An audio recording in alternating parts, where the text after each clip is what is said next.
Hello students, ये consignment accounts का second lecture है। इससे पहले हम सीख चुके हैं बेसिक्स ऑफ कंसाइनमेंट कि क्या होता है, क्या इम्पॉर्टेंट टर्म्स है इसके अंदर। आज देखेंगे हम कि कंसाइनमेंट के अंदर अकाउंट्स कैसे मेंटेन्ड होते हैं। एक कंसाइनर के पास एक से ज़्यादा कंसाइनी हो सकते हैं। For example 1 2 3 n number of consignees हो सकते हैं। तो हर एक पर्सन के लिए वो अलग अलग कंसाइनमेंट अकाउंट बनाएगा। Consignment to Hisar, consignment to Rohtak, consignment to Bangalore, ताकि अलग अलग कंसाइनमेंट का अलग अलग प्रॉफिट और लॉस पता चल पाए। पहले देखते हैं बुक्स ऑफ कंसाइनर। जिसने गुड्स भेजी हैं कंसाइनमेंट पर, उसकी बुक्स में क्या होगा। 4 अकाउंट बनेंगे: consignment account, consignee account, goods sent on consignment account, stock on consignment account. ये 4 अकाउंट्स बनाएगा कौन? कंसाइनर। सबसे पहला है कंसाइनमेंट अकाउंट। कंसाइनमेंट अकाउंट एक नॉमिनल अकाउंट है जिससे कंसाइनमेंट पे होने वाला प्रॉफिट या लॉस पता चलेगा।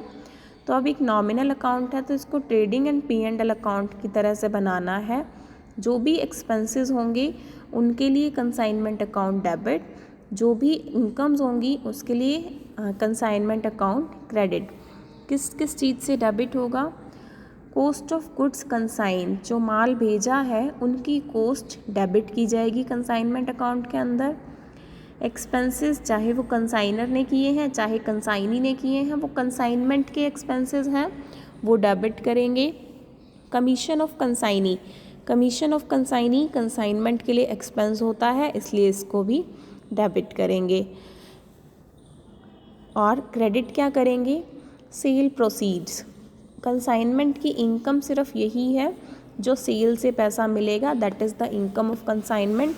या फिर क्लोजिंग स्टॉक से क्रेडिट होगा कि कोई माल बिना बिके बचा हुआ है तो वो कंसाइनमेंट अकाउंट में क्रेडिट होगा।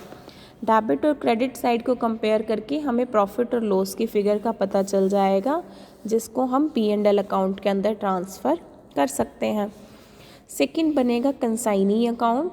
कंसाइनी का अकाउंट जो कि एक पर्सनल अकाउंट होगा और इसके बैलेंस से हमें पता लगेगा कि हमें कंसाइनी से कितना अमाउंट लेना या कितना अमाउंट देना है, अमाउंट ड्यू टू और amount due from the consignee. Consignee account debit होगा with amounts received by him.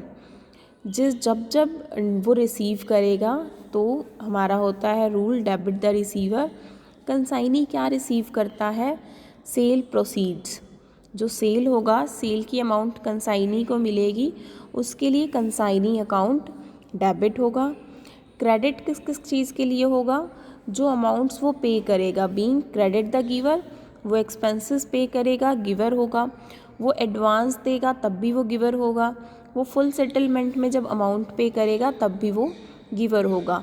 तो कंसाइनी अकाउंट डेबिट होगा सेल्स प्रोसीड के लिए, क्रेडिट होगा एक्सपेंसेस, एडवांस और सेटलमेंट के लिए। हम आगे प्रॉपर अकाउंट बना के देखेंगे तो ये और ज़्यादा क्लियर हो जाएगा।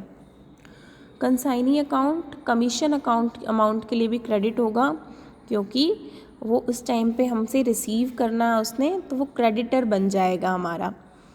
Goods sent on consignment account, ये एक रियल अकाउंट बनेगा जो शो करेगा बैलेंस ऑफ गुड्स। हमने कंसाइनमेंट के अकाउंट के अंदर कॉस्ट ऑफ गुड्स कंसाइंड डेबिट करी थी। यहाँ पर ये गुड्स भेजेगा तो क्रेडिट करेगा, क्योंकि एक रियल अकाउंट है। Credit what goes out, credit for goods Saint, अगर कोई माल वापस आता है तो वो इस रियल अकाउंट के अंदर डेबिट होगा, डेबिट व्हाट कम्स इन, और इसका जो बैलेंस है वो ट्रेडिंग अकाउंट में ट्रांसफ़र कर देते हैं।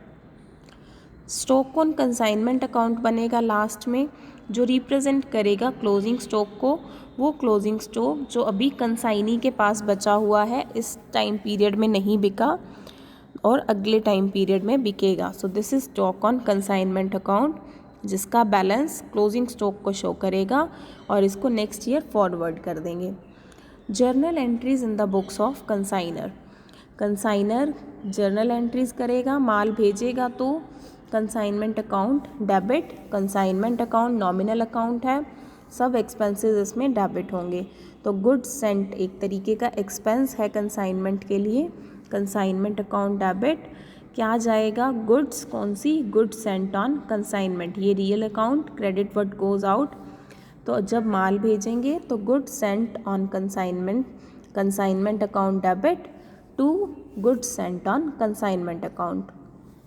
अगर कंसाइनी कोई एडवांस अमाउंट पे करता है तो अगर चेक देगा या बैंक में डलवाएगा तो बैंक अकाउंट डेबिट, कोई बिल एक्सेप्ट करेगा तो BR account debit, consignee giver है तो consignee credit, bank account debit to consignee account.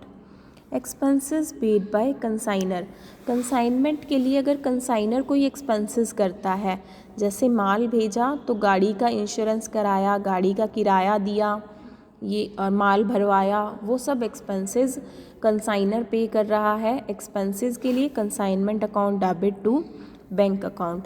अगर कोई एक्सपेंसेस कंसाइनी ने पे किए हैं तो वो भी कंसाइनमेंट के ही एक्सपेंसेस हैं, कंसाइनमेंट अकाउंट डेबिट होगा, लेकिन दिए किसने हैं, कंसाइनी ने, तो consignee being the giver credit करेंगे कंसाइनी अकाउंट को, consignment account debit to consignee account.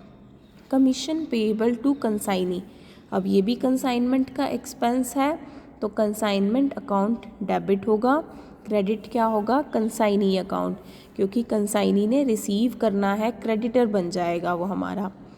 For gross sale proceeds, amount जो गुड्स बिकी हैं तो टोटल वैल्यू ऑफ सेल, उसके लिए कंसाइनी का अकाउंट डेबिट होगा, क्योंकि वो सारी अमाउंट अभी कंसाइनी के पास आई है, सेल करके कंसाइनी ने रिसीव की है तो कंसाइनी अकाउंट डेबिट। कंसाइनमेंट के लिए ये इनकम है तो टू कंसाइनमेंट अकाउंट।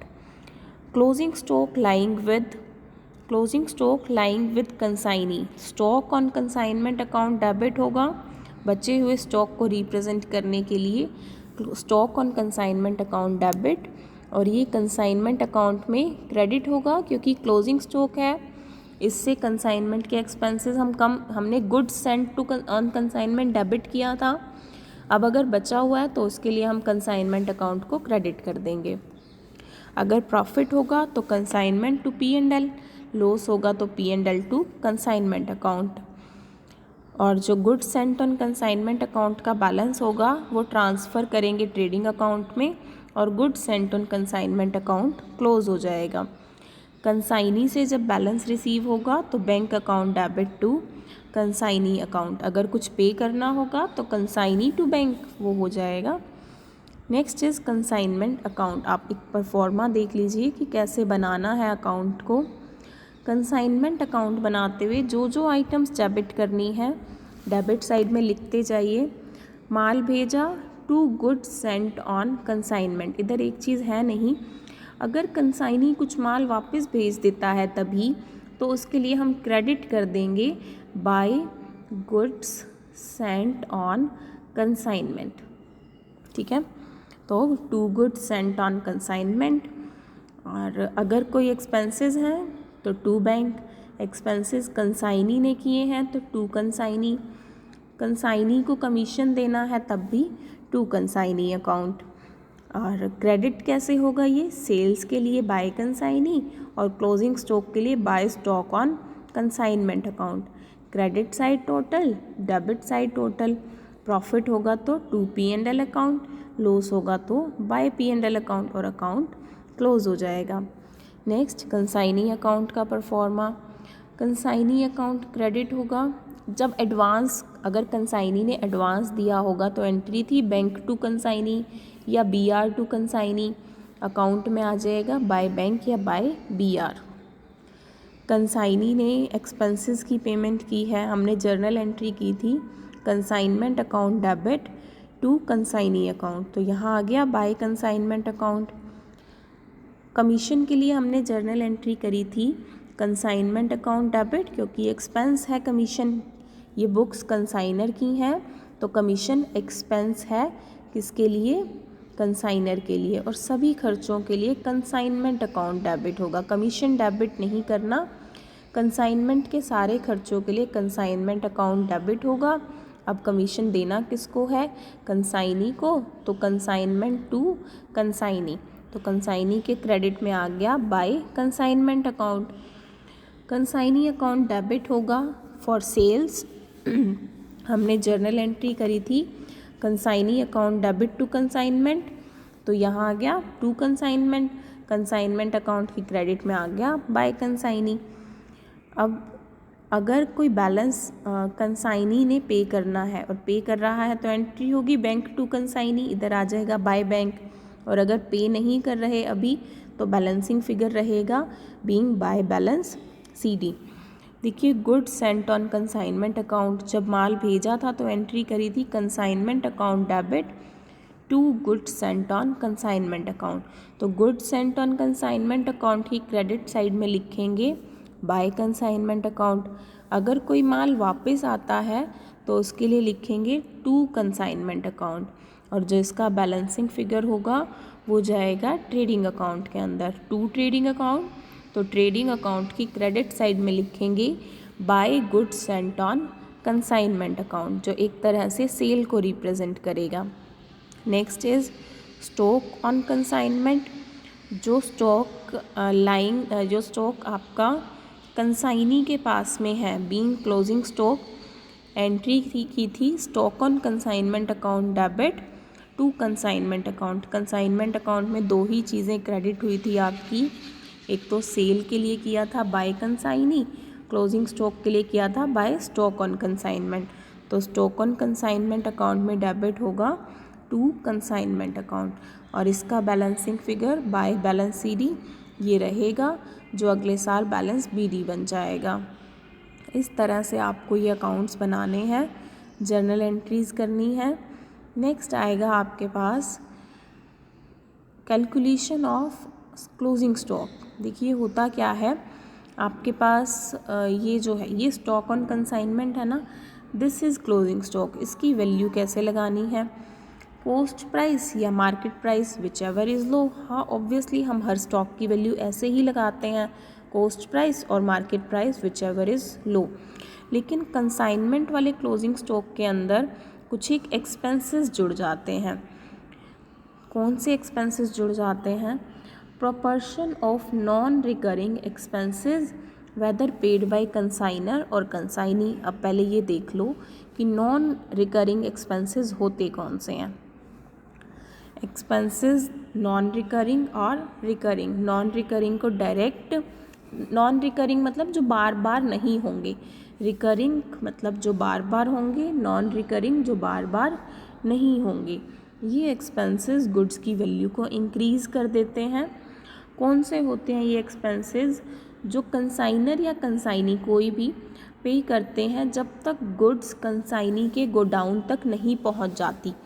माल भेजा, रास्ते का भाड़ा दिया, इंश्योरेंस कराया, एक्साइज ड्यूटी दी, कस्टम ड्यूटी दी, लोडिंग चार्जेस दिए, अनलोडिंग चार्जेस दिए, इन सब की वजह से स्टॉक की वैल्यू बढ़ जाती है। इन एक्सपेंसेस को बोलते हैं नॉन रिकरिंग एक्सपेंसेस। ठीक है, तो टोटल मान लीजिए 1 लाख का माल आया था और ये खर्चे हुए थे 10,000, और उसमें से अब 10,000 का माल बचा हुआ है, तो ये खर्चे कितने हो गए, 10वां हिस्सा अगर मैं निकालूँ इसका, 1 लाख का 10वां हिस्सा है 10,000, तो 10,000 का 10वां हिस्सा हो जाएगा 1,000। तो आपके क्लोजिंग स्टॉक की वैल्यू कितनी हुई, 10 + 1 11,000। तो जो नॉन रिकरिंग एक्सपेंसेस हैं उनकी प्रोपोर्शनेट कॉस्ट, मतलब जो क्लोजिंग स्टॉक बचा है उसकी परसेंटेज के हिसाब से एक हिस्सा इन नॉन रिकरिंग एक्सपेंसेस का निकालना है, कॉस्ट के अंदर जोड़ना है, वो आएगी आपकी कॉस्ट ऑफ स्टॉक अनसोल्ड। ठीक है, इसका नॉन रिकरिंग एक्सपेंसेस का proportionate share cost of goods में जोड़ते हैं वैल्यू ऑफ क्लोजिंग स्टॉक निकालने के लिए।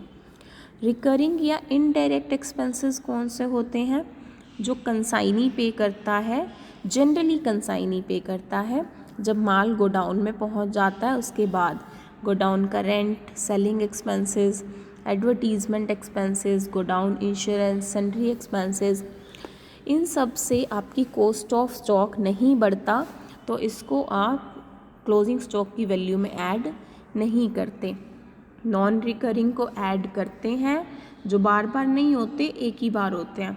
रिकरिंग जो बार बार होने वाले खर्चे हैं इनको कॉस्ट ऑफ स्टॉक के अंदर ऐड नहीं करते।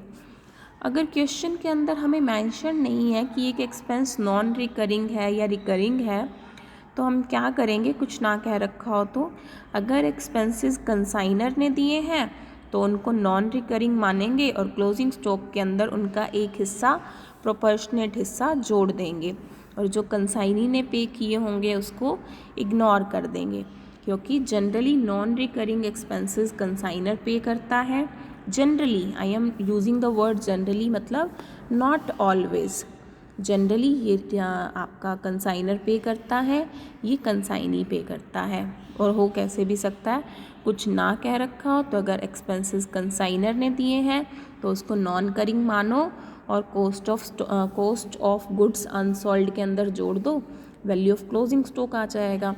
और अगर कंसाइनी ने दिए हैं तो ऐसे एक्सपेंसेस को आप इग्नोर कर दो, कब, क्लोजिंग स्टॉक की वैल्यू निकालते हुए।